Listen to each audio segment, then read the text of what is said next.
Hi hello kitties, இன்றைக்கி நம்ம டேயோங்கோட எஃப்எஃப்ஆனா my rugged husband episode 3 தான் பார்க்க போகிறோம். சாரி ஃபார் த லேட்டா. அண்ட் நான் புதுசாக ஒரு வாட்ஸ்அப் சேனல் ஓப்பன் பண்ணியிருக்கேன்டா. அதோட லிங்க் என்னோடய பயோவில் இருக்குது. உங்களுக்கு வேணும்னா அதை போய் ஃபாலோ பண்ணிக்கோங்க. அண்ட் என்னோடய இன்ஸ்டாகிராம் லிங்க்கும் இருக்குது. ஓகே, வாங்க நம்ம வீடியோக்குள்ளே போகலாம். லாஸ்ட்டாக இதோட முடிச்சிருந்தோம் அப்படின்னா, உங்களுக்கு மேரேஜ் ஃபிக்ஸ் பண்ணிட்டாங்க. ஆனால் உங்களோட விருப்பத்தை ஒரு இம்மி அளவு கூட யாருமே கேட்கல. அண்ட் உங்கள் முகத்தை கூட யாரும் திரும்பி பார்க்கல.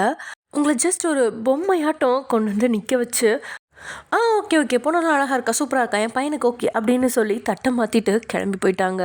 உங்களுக்கு ஒன்றுமே புரியல அப்படின்னு நினச்சிருக்கீங்க. அதே சமயம் இங்கே நம்ம டேயாங் தன்னோட கேபினில் ஒரு சம்பவத்தை முடிச்சுட்டு அடுத்ததாக கான்ஃபரன்ஸ் நடக்கிற ரூமுக்கு போகிறாரு. அது வரைக்கும் ஆண்கள் பெண்கள்னு ஜாலியாக பேசிட்டு அரட்டை அடிச்சிட்டு இருந்தவங்க நம்ம டே உள்ளே நுழைஞ்சதும் அப்படியே தியானம் மடம் மாதிரி பயங்கர அமைதியாகிடுறாங்க. முன்பக்கத்தில் நின்றுட்டு இருந்த ஒருத்தன் அது வரைக்கும் ஜாலியாக பேசிகிட்டு இருந்தாலும் அதுக்கப்புறம் தொண்டை தண்ணி வத்துற அளவுக்கு ஒன்று விடாமல் பாயிண்ட்டை சரியாக பேசி அவங்களோட புது பிஸ்னஸ் டீலிங்கையும் அவங்க தயாரிக்கிற புது சாஃப்ட்வேர் பற்றியும் எல்லா விஷயங்களையும் ஒன்று விடாமல் விரிவாக சொல்லிகிட்டு இருக்கான். இப்படி மீட்டிங் நடந்துட்டுருக்கப்ப திடீர்னு கேபினில் ஓங்கி அடித்தபடி நம்ம டேயாங் எழுந்து நிற்கிறாரு.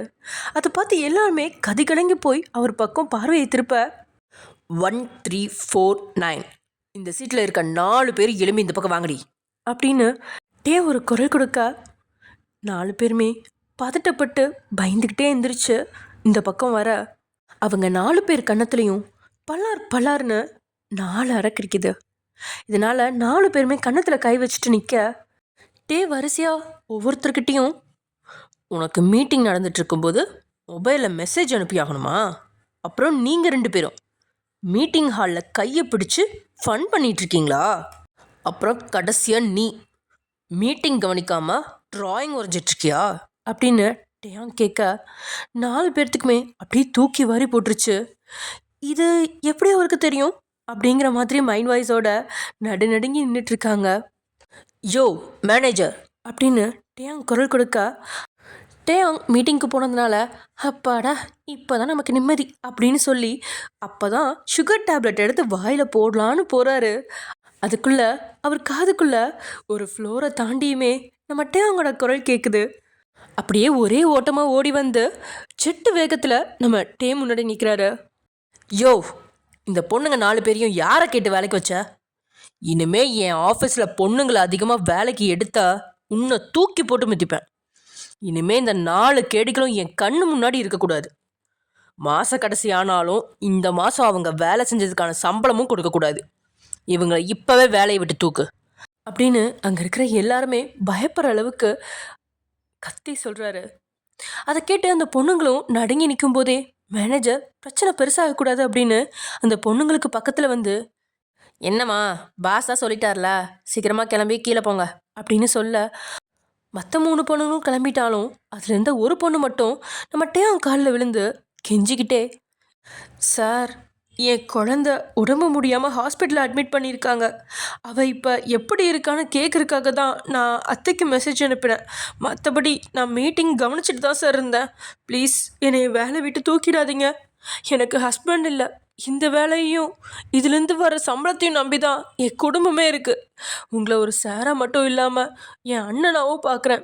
ப்ளீஸ் வேலையை விட்டு தூக்கிடாதீங்க அப்படின்னு எல்லார்த்து முன்னாடியும் அந்த பொண்ணு அவர் காலில் விழுந்து கதறி அழ.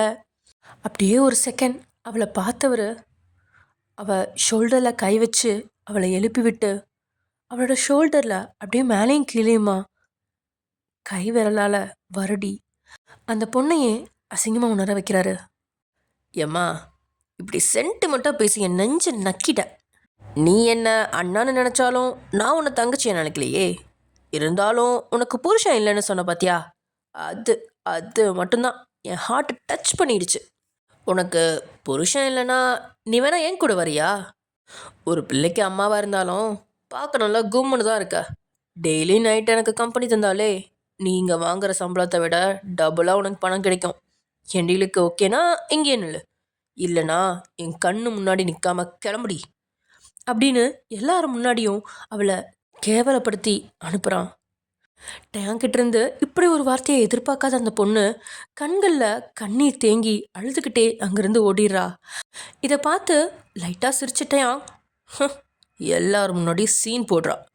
இதே நான் தனியாக இருக்கிறப்ப கூப்பிட்ருந்தா எவ்வளோ ரூபாய் தந்திருப்பீங்கன்னு நாக்க தொங்க போட்டுக்கிட்டு என் பின்னாடி வந்து என் கையால் அடி வாங்கி செத்துருப்பா அப்படின்னு சொல்லிக்கிட்டே அவர் சேரில் போய் உட்காராரு. ம், மீட்டிங் ஸ்டார்ட் பண்ண அப்படின்னு சத்தம் போட அங்கே இருக்க எல்லாத்துக்குமே அவரோட குணம் ஓரளவுக்கு தெரியும். அப்படிங்கிறதுனால அவர் கோவப்பட்டா இப்படி தான் கேவலமாக பேசுவார் அப்படின்னு தெரிஞ்சதுனால மனசுக்குள்ளே பயம் இருந்தாலும் அமைதியாக மீட்டிங்கை கண்ணும் கருத்துமாக கவனிக்கிறாங்க. மேனேஜரோ இதெல்லாம் அடிக்கடி நடக்கிறது தானே அப்படிங்கிற மாதிரி அந்த இடத்த விட்டு வெளியே வந்து 1க்கு 2 சுகர் மாத்திரையை போட்டுக்கிட்டு கேபினுக்கு போகிறாரு.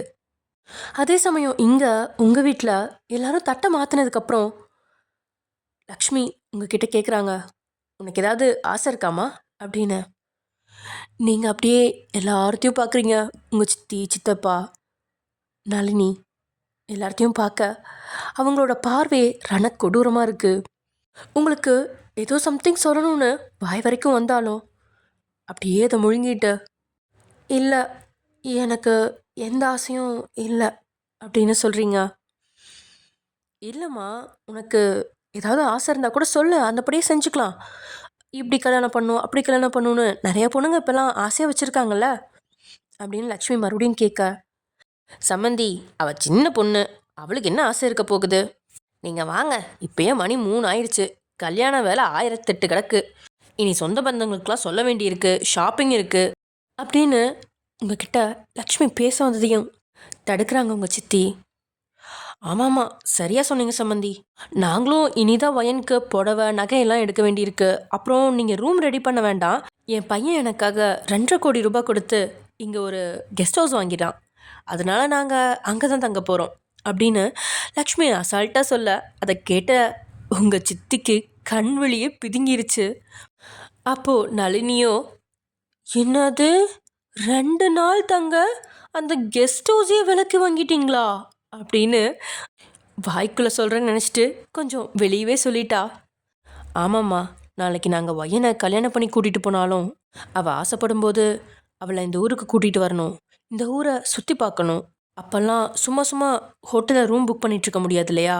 அதனால தான் என் பையன் அந்த கெஸ்ட் ஹவுஸை விலைக்கு வாங்கிட்டான் அப்படின்னு சாதாரணமாக சொன்ன லக்ஷ்மி பக்கத்தில் இருந்த உங்களோட நெத்தியில் கெஸ் பண்ணிவிட்டு, நாளைக்கு உன்னை மருமகளை கூட்டிகிட்டு போகிற நொடியை எதிர்பார்த்து காத்திருக்கேன், இப்போ போல் நீ எப்போவும் சந்தோஷமாக இருக்கணும் அப்படின்னு சொல்லி அவங்க ஆசீர்வாதம் பண்ணிவிட்டு அங்கேருந்து கிளம்புறாங்க. அவங்க போன அடுத்த செகண்ட் இங்கே உங்கள் சித்தி, ஏய் கல்யாணம்னு சொல்லிட்டு ஓவராக துள்ளாமல் போய் சீக்கிரமாக அந்த பாத்திரங்களெல்லாம் கழுவி முடிச்சுட்டு மாடியில் கிடைக்கிற எல்லா துணியும் மடித்து என் கபோர்டில் அடுக்கி வச்சிடு, அப்படியே நளினியோட ரூமில் இருக்க பாத்ரூமையும் சீக்கிரமாக கழுவி போடு அப்படின்னு அதட்டிகிட்டே அவங்க பொண்ணு நளினியை கூட்டிகிட்டு அங்கேருந்து போயிடுறாங்க. இங்கே நீங்களோ கடைசி வரைக்கும் ஒரு தலையாட்டி பொம்மையாட்டம் எல்லாத்துக்குமே சரி சரின்னு மட்டும் தலையாட்டிட்டு உங்களுக்கு நாளைக்கு கல்யாணங்கிற நினப்பு கூட இல்லாமல் அப்படியே வீட்டுக்கு பின்புறமாக நடந்து வெளியில் வர்றீங்க பாத்திரங்களை கழுவ. அப்போ உங்கள் கையை திடீர்னு யாரோ பிடிக்கிறாங்க. நீங்கள் திரும்பி பார்க்க அங்கே 80 வயசு இருக்கும், தலையில் ஒரு கருப்பு முடி கூட இல்லை, சுருங்கின தோலோட ஒரு பாட்டி, அதான் உங்களோட பாட்டி அளவு நின்றுட்டுருக்காங்க. பாட்டி, கண்ணை செக் பண்ணிட்டியா? டாக்டர் என்ன சொன்னார் அப்படின்னு நீங்கள் கேட்க, அந்த எடுபட்ட பையன் ஆப்ரேஷன் பண்ணணும்னு சொல்லி உசுரை எடுக்கிறான், இப்போவே ஆப்ரேஷன்னு சொல்லி ஆஸ்பத்திரியில் கிடந்தா ஃபுல்லாக காசை பிடுங்கி போடுவான், அதான் அப்புறமா பார்ப்போன்னு சொல்லி வந்துட்டேன். நீ ஏன் சோகமாக இருக்க? பாத்திரம்லாம் அப்படியே கிடக்குது. இதை பார்த்தா என் மருமக அந்த சைனா கோழி வானத்துக்கும் பூமிக்கும் குதிப்பாளே அப்படின்னு அளமும் எச்சரிக்க, பாட்டி நான் ஒன்று சொல்லட்டுமா? மறுபடியும் எனக்கு சித்தப்பா கல்யாணம் ஏற்பாடு பண்ணிட்டாரு அப்படின்னு சொன்ன நீங்கள் உள்ளே நடந்த எல்லாத்தையுமே அலமுக்கிட்ட சொல்கிறீங்க. அலமுக்கு இங்கே ஹார்ட் அட்டாக்கே வந்துருச்சு. அடியே, எதுக்கு இதை எவ்வளோ லேட்டாக சொல்கிற? அந்த சிரிக்கி மாவ அவள் பொண்ணை கட்டி கொடுக்க வேண்டியது தானே, எதுக்கு ஏன் பேத்தி இழுக்கிறா? போன முறை இப்படி தான் பொண்ணு பார்க்குறேன்னு சொல்லி எவனோ ஒரு குடிகாரனுக்கு உன்னை கட்டி கொடுக்க பார்த்தா, கடைசி நேரத்தில் உன் தங்கச்சி உண்மையை கண்டுபிடிச்சி மணமேடையில் வச்சு கல்யாணத்தை நிறுத்தினா. அன்னைக்கு அவன் நிறுத்தினா உன் வாழ்க்கையே பாலாக போயிருக்கும். அதோட உன் தங்கச்சி டெல்லிக்கு போகிறதுக்கு முன்னாடி உன்கிட்ட என்ன சொல்லிட்டு போனா? பொண்ணு பார்க்க வந்தாலோ கல்யாணம் பண்ணிக்கிறேன்னு எவனாவது வந்தாலோ கல்லை தூக்கி அடித்து விரட்ட தானே சொன்னான். நீ எதுக்கடி குத்துக்கல்லாம் அங்கே போய் நின்ன அப்படின்னு அலமு சத்தமிட, பாட்டி நான் என்ன பண்ணுறது, பொண்ணு பார்க்க வந்தாங்கன்னு நினச்சா அவங்க கல்யாணத்தை பேசி முடிச்சுட்டு போயிட்டாங்க அப்படின்னு நீங்கள் அப்பாவியாக சொல்ல, சரி நீ இப்போவே என் கூட வா, உன் தங்கச்சி வீட்டுக்கு வந்து வானத்துக்கும் பூமிக்கும் குதிக்கிறதுக்கு முன்னாடி அவங்கள பார்த்து இந்த கல்யாணம் வேண்டாம்னு பேசிட்டு வந்துடுவோம் அப்படின்னு சொல்லி உங்கள் கையை பிடிச்சு அலமு கிட்டத்தட்ட 2 கிலோமீட்டர் நடவண்டியாகவே நடந்து அந்த கெஸ்ட் ஹவுஸ் முன்னாடி வந்து நிற்க, அங்கே இருந்த வாட்ச்மேன் அவங்கள தடுத்து போகிறதுக்கு பெர்மிஷன் லெட்டர் வச்சுருக்கீங்களா அப்படின்னு கேட்க, வாட்ச்மேன் உள்ளே போகிறதுக்கு பெர்மிஷன் லெட்டர் வச்சுருக்கீங்களா அப்படின்னு கேட்க, வாட்ச்மேனோட தலையில் தட்டின அலமு, எடுபட்ட பயலே, இங்கே என் பேத்தியோட வாழ்க்கையே ஊசல் அடிக்கிட்டு இருக்கு, நீ உள்ளே போகிறதுக்கு டோக்கன் கேட்குறியா, விலகுடா எருமை அப்படின்னு அவன் தலையில் கை வச்சு தள்ளி விட்டுட்டு, உங்களை உள்ளே அழைச்சிட்டு போன 2 பேருமே அப்படியே ஷாக் ஆகி அப்படியே நின்றுட்டீங்க. அதுக்கு காரணம் உங்களுக்கு முன்னாடி இருக்கிற ஊஞ்சலும் அதில் உட்காந்துருக்கிற நபரும் தான். காதில் ஹெட்செட்டை போட்டுட்டு ஒரு பவுலில் நட்ஸை வச்சு அழகாக சாப்பிட்டுட்டு இருக்கிற அவன் உட்காந்துருந்தாலும் 6 அடி அப்படிங்கிறது தெளிவாக தெரியுது. ஒல்லியான தேகம், ஆனால் நிறமும் பொண்ணுங்களே தோக்கடிக்கிற அளவுக்கு வெள்ளை நிறம். அவனோட கண்கள் சாம்பல் நிறத்தில் பார்க்குறவங்கள மதிமயக்கிற கண்கள். தலையில் இருக்கிற ஹேர் கலரோ நெருப்பை பற்ற வச்ச மாதிரி ஒரு ரெட் கலர் டை அடிச்சிருக்கான். ஒரு 3/4 ட்ராக்கு டிஷர்ட்டோட உட்காந்துருக்கிற அவனை பார்த்து 2 பேருமே வாயை பிளக்க, அடியே இந்த பையனா அந்த மாப்பிள்ள அப்படின்னு பாட்டி கேட்க, தெரியலையே பாட்டி, பார்க்க சிட்டி பையன் மாதிரி தான் இருக்கு, ஒருவேளை இவர் தான் அவர்னு நினைக்கிறேன் அப்படின்னு நீங்கள் சொல்ல, ஐயோடா இந்த பையனை பார்க்க ஒரு காலத்தில் என் மனசை கொண்ட எம்ஜிஆர் மாதிரியே இருக்கான், நீ இவனை கல்யாணம் பண்ணிக்கலனா சொல்லு, நான் வேணா இவனை கல்யாணம் பண்ணிக்கிறேன் அப்படின்னு பாட்டி நக்கலாக சொல்ல, அதை கேட்ட நீங்கள் அதிர்ச்சியோட பாட்டியோட பக்கம் உங்கள் பார்வையை திருப்புறீங்க.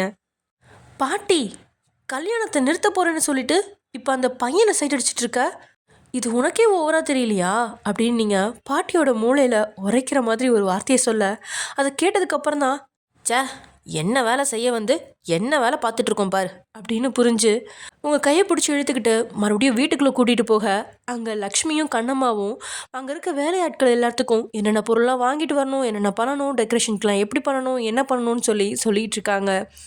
உங்களை பார்த்ததுமே அவங்க 2 பேரும் எழுந்து, ஷாலினி கண்ணா என்ன பார்க்கவா இங்கே வந்தா, ஒரு வார்த்தை சொல்லியிருந்தா நானே அங்கே வந்திருப்பேனேடா அப்படின்னு லக்ஷ்மி பாசமாக சொல்லிட்டு பக்கத்தில் இருந்த பாட்டியை பார்க்க, இது என்னோட பாட்டி, இவங்க பேர் அலமு, இவங்க மூத்த பையன்தான் என்னோட அப்பா, 2வது பையன் எங்கள் சித்தப்பா, நீங்கள் நேற்று பார்த்தவர் அப்படின்னு நீங்கள் சொல்ல, அதை கேட்டு புன்னகையோட அலமுக்கு வணக்கத்தை வச்ச லக்ஷ்மி, அம்மா உங்கள் பேத்தியை நீங்கள் ரொம்பவே நல்லா வளர்த்துருக்கீங்க, இப்படிப்பட்ட ஒரு பொண்ணு எங்கள் வீட்டு மருமகளாக வரப்போகிறத நினச்சா எனக்கு சந்தோஷமாக இருக்குது அப்படின்னு லக்ஷ்மி பேசி முடிக்கிறதுக்குள்ளேயே, இங்கே பாருமா, இந்த கல்யாணத்தில் எங்களுக்கு விருப்பம் இல்லை, அதை சொல்லிட்டு போகிறதுக்காக தான் இங்கே வந்தோம் அப்படின்னு அலமு மூஞ்சில் அடித்த மாதிரி சொல்லிடுறாங்க.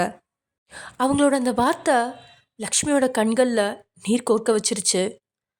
அம்மா என்ன பேசுகிறீங்க, இந்த மாதிரி பேசாதீங்க, என் பையன் யாரையுமே கல்யாணம் பண்ணிக்க மாட்டேன்னு பிடிவாதமாக இருந்தான், ஆனால் இப்போ உங்கள் பேத்தியை கல்யாணம் பண்ணிக்கிறேன்னு சொல்லியிருக்கான், ப்ளீஸ் உங்கள் பேத்தியை என் பையனுக்கு கல்யாணம் பண்ணித்தாங்க, எங்களுக்கு காசு பணம் வசதி எதுவுமே தேவையில்லை, ஒரு ஒழுக்கமான பொண்ணு மட்டும் போதும், அந்த பொண்ணு உங்கள் பேத்தியாக இருக்கா அப்படின்னு லக்ஷ்மி பணிவாக சொல்ல, எம்மா நீ என்ன சொன்னாலும் சரி, நான் என் பேத்தியை யாருக்கும் கல்யாணம் பண்ணி கொடுக்க மாட்டேன், அவளுக்கு ஒரு தங்கச்சி இருக்கா, அவள் ஒய்யனுக்கு கல்யாணம் பண்ணி வைப்பா, நீங்கள் வந்த வழியாக மூட்டை முடிச்ச கட்டிக்கிட்டு போயிடுங்க, நாங்கள் எங்கள் பொண்ணை கட்டி கொடுக்க மாட்டோம் அப்படின்னு சொன்ன அலமு அதுக்கு மேலே எதுவும் சொல்லாமல் அப்படியே உங்கள் கையை பிடிச்சு திரும்பி நடக்க போகிறாங்க.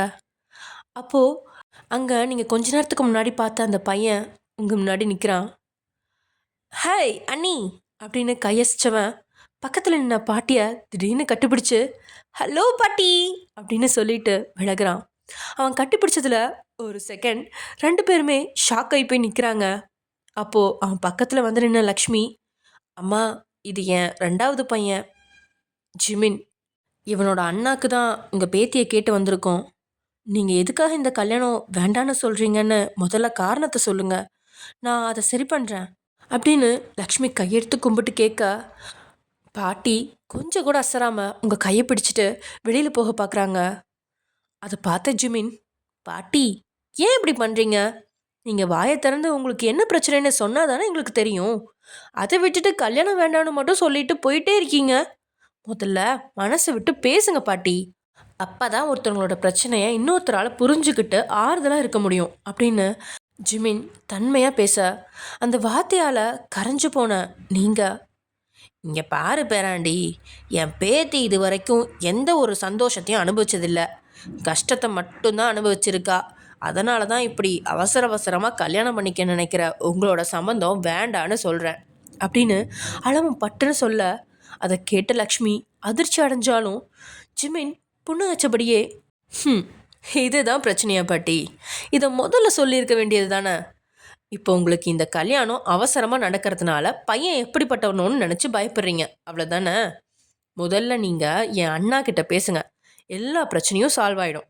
நான் உங்களுக்கு ஃபோன் பண்ணி தரேன் அப்படின்னு சொன்னவன் லக்ஷ்மி கையில் இருந்த ஃபோனை வாங்கி ஃபோன் செஞ்சு அலமு கையில் வலுக்கட்டாயமாக கொடுத்துட்டு, நாங்கள் வெளியில் வெயிட் பண்ணுறோம் பாட்டி, நீங்கள் பேசி முடிச்சுட்டு வாங்க அப்படின்னு பாட்டியை பார்த்து ஒரு கண் அடிச்சுட்டு லக்ஷ்மியை கூட்டிகிட்டு அங்கேருந்து வெளியில் போயிடுறான்.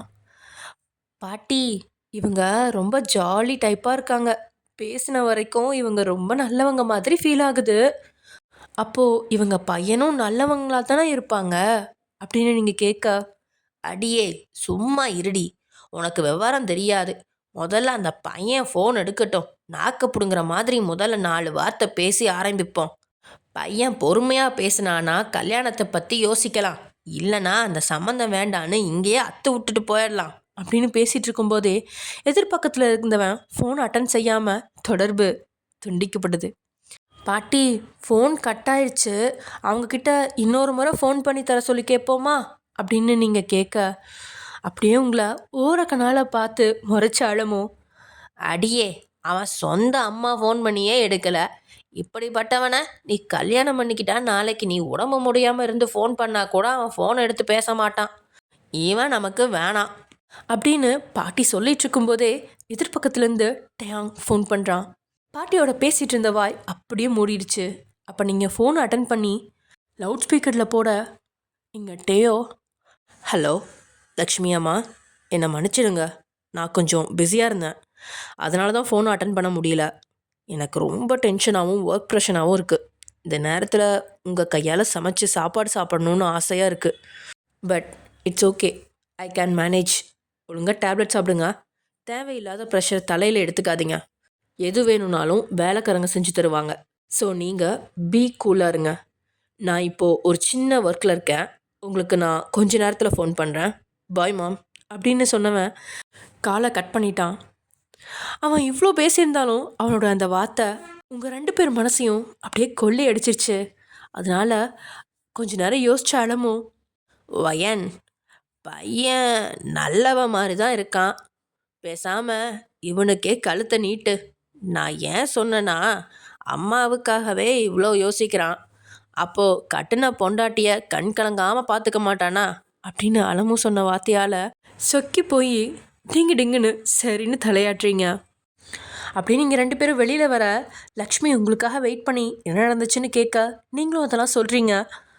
அம்மா இன்னும் ஒரு 5 நிமிஷம் கூட வெயிட் பண்ணுங்க, என் பையன் திரும்ப கூப்பிடுவான், அப்போ நீங்கள் அவன்கிட்ட உங்கள் கண்டிஷனை பற்றி சொல்லுங்கள் அப்படின்னு லக்ஷ்மி சொல்ல, வேண்டாம், நீங்கள் உங்கள் பையனை நல்லா தான் வளர்த்துருக்கீங்க, என் பேத்தியை உங்கள் பையனுக்கு தரலாம்னு நான் முடிவு பண்ணிட்டேன் அப்படின்னு அலமு வாக்குறுதி கொடுக்குறாங்க. அதை கேட்ட சந்தோஷத்தில் லக்ஷ்மி உங்களை கட்டுப்பிடிக்க, நம்ம ஜிமின் அப்படியே பாட்டி அலேக்கா தூக்கி ஒரு சுற்றி கீழே இறக்கி விடுறாரு. தேங்க்யூ ஸோ மச் பாட்டி அப்படின்னு சொன்னவன் கன்னத்திலே கிஸ் பண்ணி ஐஸ் வச்சுட்டான். அந்த ஐஸில் பாட்டி உருகி போய் நின்றுட்டு இருக்கும்போதே லக்ஷ்மி உங்களுக்காக எடுத்த ஒரு சில நகைகளையும் புடவைகளையும் உங்கள் மேலே போட்டு பார்த்து செலக்ட் பண்ணிக்கிறாங்க.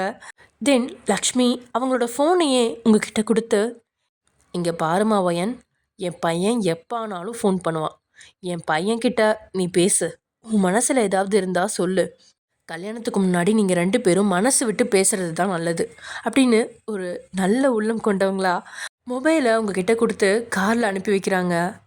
இவங்களோட கவனிப்பை பார்த்தும் நம்ம டேயாங் அவரோட அம்மா மேலே வச்சிருக்கிற பாசத்தை பார்த்தும் அவன் நம்மளோட பேத்தியை நல்லா பார்த்துக்குவான் அப்படிங்கிற எண்ணத்தில் அலமுவும் கொஞ்ச நேரத்துக்கு அப்புறம் நம்ம டேயாங் கிட்ட மனசு விட்டு பேசி நம்மளோட பிரச்சனையை சொல்லலாம் அப்படின்ற எண்ணத்தில் நீங்களும் காரில் வீட்டுக்கு பல கனவுகளோட போயிட்டுருக்கீங்க உங்கள் வீட்டுக்கு. அடி பாவிகளா, 2 நிமிஷம் அவன் அம்மா கிட்ட பாசமாக பேசினதுனால நல்லவன்னு நம்பிட்டீங்களே. ஊரில் உள்ள மற்ற பொண்ணுங்களெல்லாம் அவன் எப்படி பேசுவான்னு தெரிஞ்சா நாண்டுக்கிட்ட சாக வேண்டியிருக்கும். இது தெரியாமல் அவசரப்பட்டு வாக்குறுதி கொடுத்துட்டியாலமோ. ஓகே ஃப்ரெண்ட்ஸ், இதோட இந்த எபிசோட முடிக்கலாம். நெக்ஸ்ட் எபிசோட் இன்றைக்கே வந்துடும் நினைக்கிறேன். ஓகே, பாய்.